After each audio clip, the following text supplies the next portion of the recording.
Cái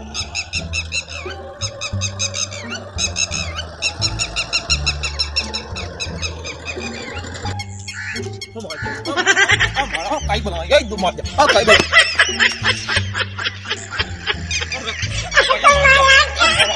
bây giờ khó ਉਹ ਗੱਲ ਸੁਣ ਮੇਰੀ ਹਾਂ ਅੱਲਾ ਦੇ ਬੰਦੇ ਜਿਹੜੀ ਹੈ ਮਕਈ ਹੈ ਅੱਛਾ ਇਹਦੇ ਚ ਕਈ ਛਾਈ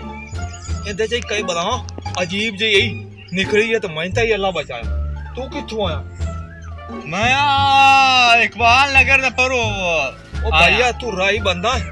ਤੇ ਇਹਦੇ ਤੂੰ ਜਾਉਂ ਹੈ ਅਜੀਬ ਜੀ ਕਾਸ਼ ਹੈ अच्छा ਇਨਸਾਨ ਤਰ੍ਹਾਂ ਆਇਆ ਤੇ ਅਜੀਬ ਜੀ ਨਿਕਲੀ ਹੈ ਤੇ ਇੱਥੇ ਅੱਗੇ ਵੀ ਮੈਂ ਸੁਣਦਾ ਰਹਿੰਦਾ ਸੋ ਵੀ ਅਜੀਬ ਜੀ ਸ਼ਾਇਰ ਆਂਦੀ ਹੈ ਬੰਦਿਆਂ ਨੂੰ ਕਿਨਾਂ ਕਈਆਂ ਬੰਦਿਆਂ ਨੂੰ ਮਾਰ ਸਕਿਆ ਕਈਆਂ ਨੂੰ अच्छा ਤੇ ਖਿਆਲ ਕਰ ਹੌਸਲਾ ਕਰ ਖਿਆਲ ਨਾਲ ਟੱਪੀ ਹੌਸਲੇ ਨਾਲ ਤੇ ਮੈਂ ਤਾਂ ਮਸੇ ਬਚਿਆ ਹੂੰ ਉਹ ਤੂੰ ਵੇਖਿਆ ਤੇ ਮੈਂ ਤਾਂ ਮਸੇ ਬਚਿਆ ਤੇ ਤੂੰ ਬਚ ਜਾ ਖਿਆਲ ਕਰ ਤੇ ਇਹਨਾਂ ਵੇ ਜੋ ਬਾਉ ਹਾਲਾਤ ਐਨ ਗਏ ਨਾ ਮਕਈ ਚੋਂ ਨਿਕਲਿਆ ਤੇ ਮੈਂ ਬਾਜ ਵਗਿਆ ਉਹ ਉਸੇ ਪਿਛਾ ਵੜ ਗਿਆ ਤੇ ਮੈਂ ਮਸੇ ਬਚਿਆ ਬਾਉ ਬਾਅਦ ਚ ਮੈਂ ਤਾਂ ਇਸ ਪਾਸੇ ਵਿਸਦਾ ਨਹੀਂ ਮੈਂ ਤਾਂ ਕਾਲਾ ਜਿਹਾ ਬੰਦਾ ਤੇ ਬਚ ਜਾ किस्मत जगह स्कूटर तेरे कोले ते हालात नहीं के ना बहु मैं ना मैनू मारी चाक तक ते छड्डी आठा मैं चाक के जावना मेहरबानी उससे यार हमें ना पे मैं बहु नहीं जानता ओ अजीब जी अफार मैनू बड़ा डर पे लगदा है मेहरबानी उससे यार छड्डी आ मैनू मगर भाईया चला चलो ठीक है मैं तेरे ना जानदा हां ऐसो सान में टपावना ही ते एक मैं तेरे दसा यो ये अगर मिसाल अल्लाह तक इसदा निकासी ये निकले तो बज्जन वाली गल करनी है तो बज्जन वाली गल कर तो मैं आप मार जावना आद जान बचा जाए स्कूटर देखो सी मैं बाज जावना मैं तेजे ना होई ते निगे जसा वो मैं इतना तेरे ना कर सकता मेहरबानी उससे बाय मगर ओ चल ना जी भी काई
दोस्तों अगर हमारी वीडियो अच्छी लगे तो सब्सक्राइब जरूर करें।